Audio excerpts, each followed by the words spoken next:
Good morning and welcome to the Core Connection. I'm Mira Rubin here with you on Enlightened World Network. And today's topic is life as its own reward. In our busyness, we often neglect the opportunity to just be present to life and the gifts and deliciousness that it offers just as life itself. So that's what we're going to talk about today. But before we get started, let's take a minute or two to get present. Let's take a deep breath in through your nose and hold it. And imagine clean, crisp oxygen flooding your lungs, flowing into your bloodstream, nourishing all your cells, all your organs, bringing vital life energy to your body and being. And as you exhale any tension, stress, negativity, fatigue. And now let's take another deep breath in through your nose and hold it. This time, imagine brilliant, bright light lighting you up from the inside out, illuminating, electrifying, and energizing all your cells, your molecules, your electrons, creating a brilliant beam of light and energy from your heart out into the world. And as you exhale any remaining tension, stress, negativity, fatigue. And now let's press our palms together, vigorously rub your hands together to feel the friction, the temperature, the pressure, the motion, the tickling and tingling when you stop, and allow all those sensations to bring you present right here, right now, into this remarkable physical form that enables us to experience life. Welcome, welcome, welcome. Good morning, Rosalind. So good to have you here with us this morning. And welcome to everyone else who's joining us. Today, we're talking about life as its own reward. So I've spoken about Joe Dispenza, who is, if you're not familiar, a guy who is really transforming our perception of the value of meditation and the capacity that we have as conscious beings to radically alter our experience physically, emotionally, mentally, etc. And I was doing a Dr. Joe meditation this morning, and I heard it even more impactfully than I have, or certain parts of it anyway, in the past. And one of the focuses of the meditation was to breathe in life, to take a deep breath in and breathe in life, breathe in vitality. And that's why we're talking about what we're talking about this morning, because so often we're engaged in all our busyness about the things we need to do, all the demands, all the upsets, all the challenges, and we don't actually presence ourselves to the magnificence and the energy of life itself, and relish that, cherish that, embody that. And it's very easy to get caught up in life's drama and demands, and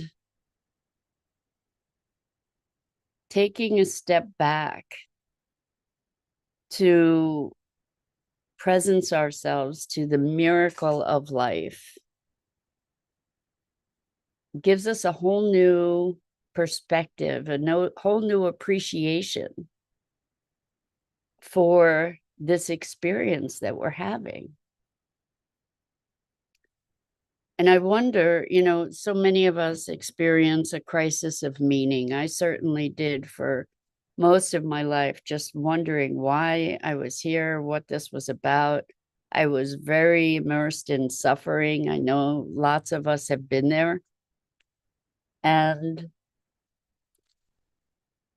I wonder if perhaps the purpose of being here is simply the experience itself. Just trying it on as an idea. Certainly, the experience is a rich one, right? We experience all kinds of sensations, physical, emotional. We experience witness and engage with all kinds of different events. This wonderful, wonderful drama that plays out, the stories that we play out as we're going through life. And what if we are just all participating in this wonderful, never-ending story, that is an unfolding? And I wonder if it needs to have any more meaning than that. Although within our individual lives, we choose different paths, certainly. And we engage with the drama in very, very different ways. And it's interesting to see kind of different stratas, maybe, of consciousness or of awareness or of immersion in the stories. I think, well, certainly the times in my life when I was suffering most, I was deeply immersed in the stories as reality and believing all the stories, believing that that's what the truth of it was, believing that I was at the effect of the stories and the circumstances. And when we experience ourselves at the effect of other people's whims and other people's actions,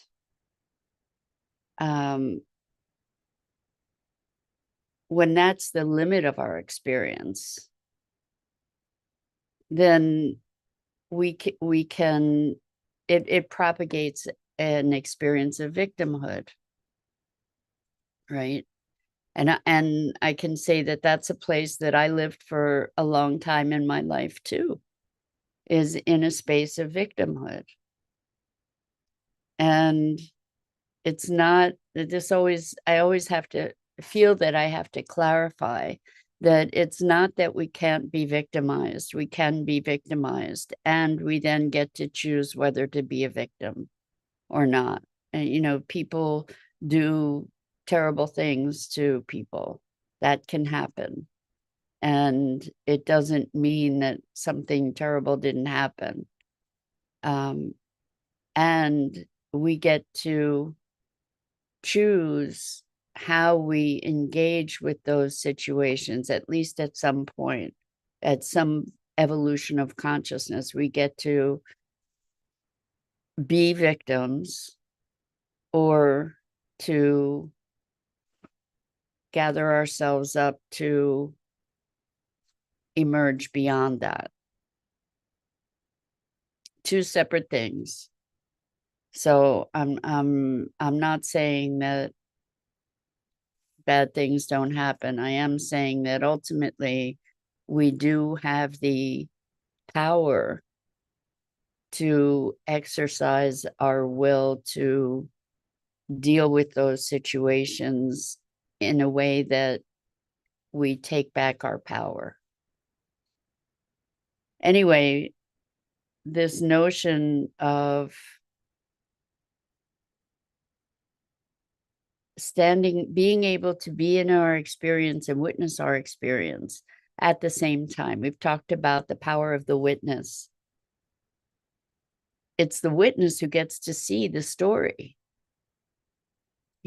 there's a part of us that is living the story out and immersed in it. And then there's the part that is the witness that has the ability to stand back and actually exercise choice and actually recognize opportunity, recognize dynamics. And perhaps it is that witness self that has the opportunity to stand back that is also the part that has the opportunity to just really relish life for the fact that it's life, to relish the scent of flowers on a deep and soft breath in, to cherish and enjoy the colors of nature and the changing of the seasons. And I think that if we can make a practice of presencing ourselves to this deliciousness, life as its own reward, breathing in life, then that presence will shift our way of being with pretty much everything, to be having a sense of appreciation and gratitude and awe, perhaps wonder. Awe and wonder, two of my favorite emotions or responses to the world, experiences of the world. When we can cultivate that, we can cultivate that in any circumstance. See, that's the thing, is when we unbind ourselves from the demands of the circumstance, which can pull us down the vortex of a rabbit hole, where we can just go into this vortex of emotion and reactivity, when we can just pause and breathe in life. Breathe in life. It takes us to a different place. It takes us back to presencing ourselves to ourselves. It takes us back to a center place where so many things in life throw us for a loop, right? We're just reeling. We use these expressions, throw us for a loop. We're reeling in reaction, right? When we can come back to ourselves, we can experience and cherish life as its own reward. And when we can allow ourselves to cherish life as its own reward, it also has the result of bringing us back to ourselves. So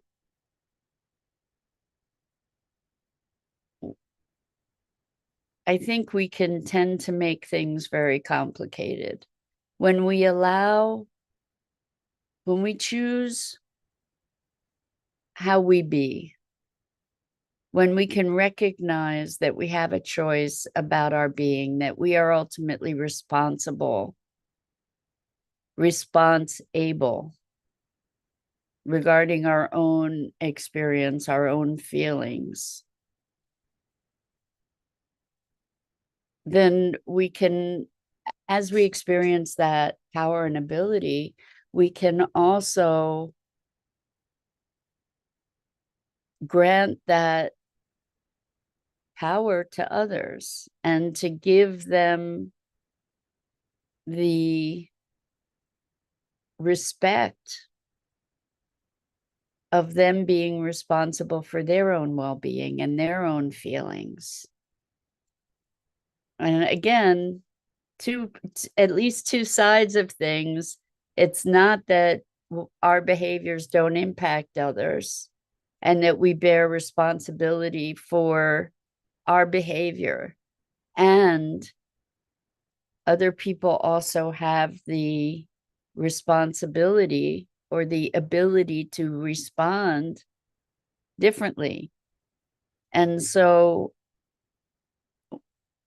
I recognize that I can't blame people. I can't blame other people for how I'm feeling.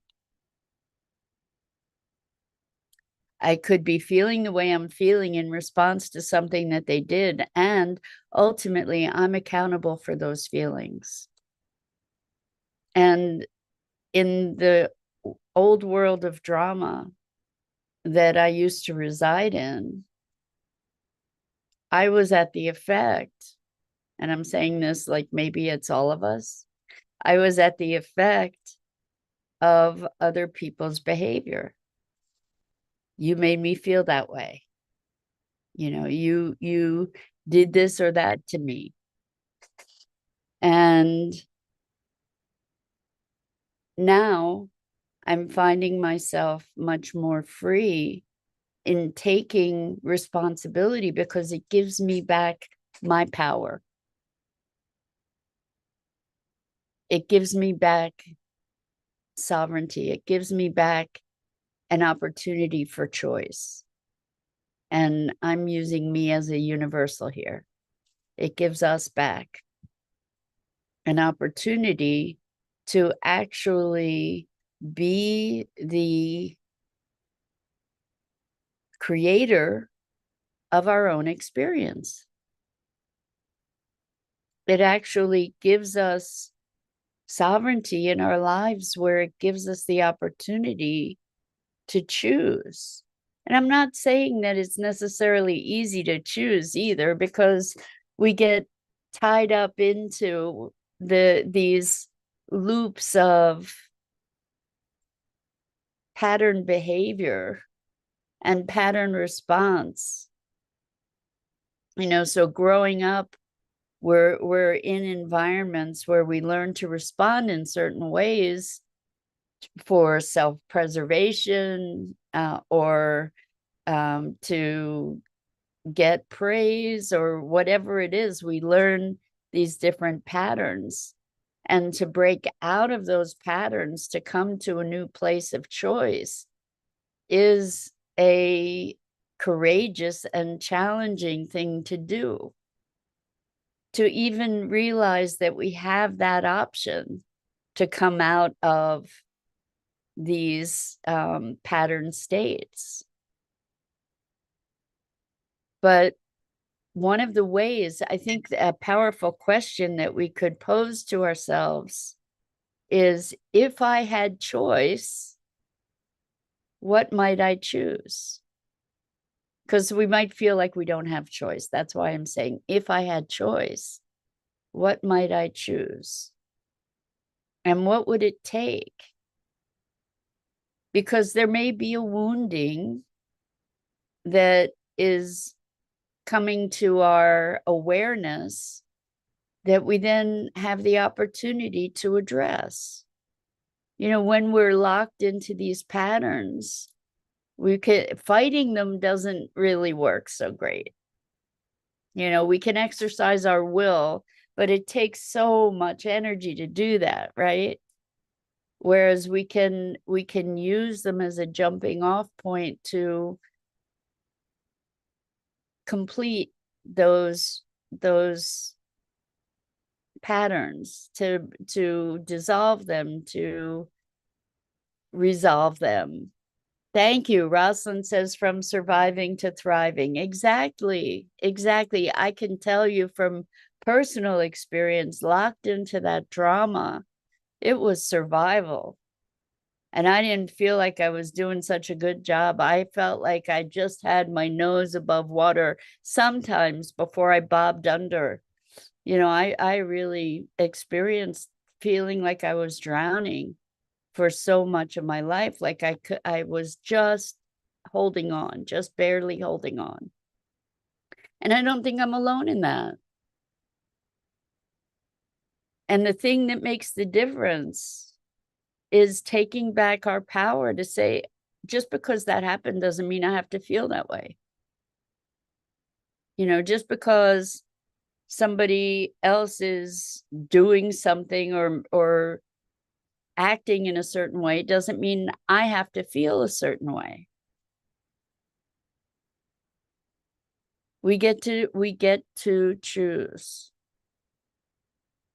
And one of the best ways to be able to get to that point of choice is to find ourselves back in our center. And how can we do that? Well, one of the ways that we can do that is by presencing ourselves to life itself, to drinking in life, to just stopping, slowing down, and choosing to breathe in, for example, breathe in life, to presence ourselves, to feel life itself, and to experience the reward of that. And nature for me is just the best doorway into that experience, to presence ourselves to life itself.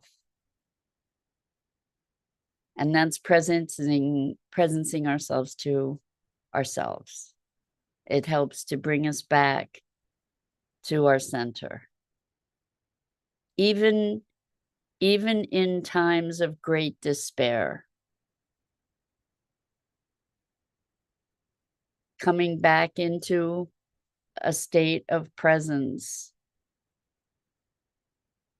to even feel the sweetness of that sorrow. And that may sound like a paradox,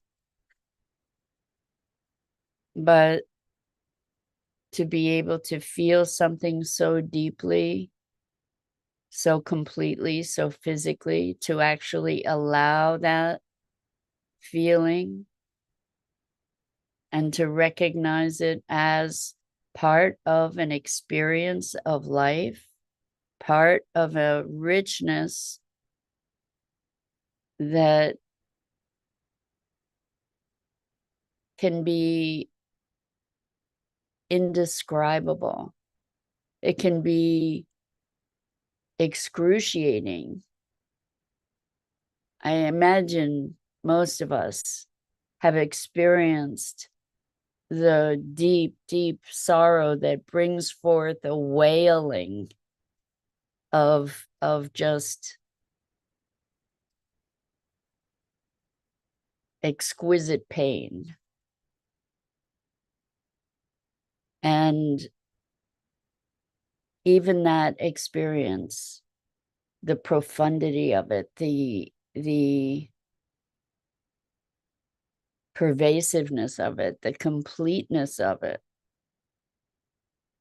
whole body, whole soul experience of that kind of pain, emotional pain I'm talking about. There's something very much alive about that. And when we allow that experience, the fullness of it, it also passes.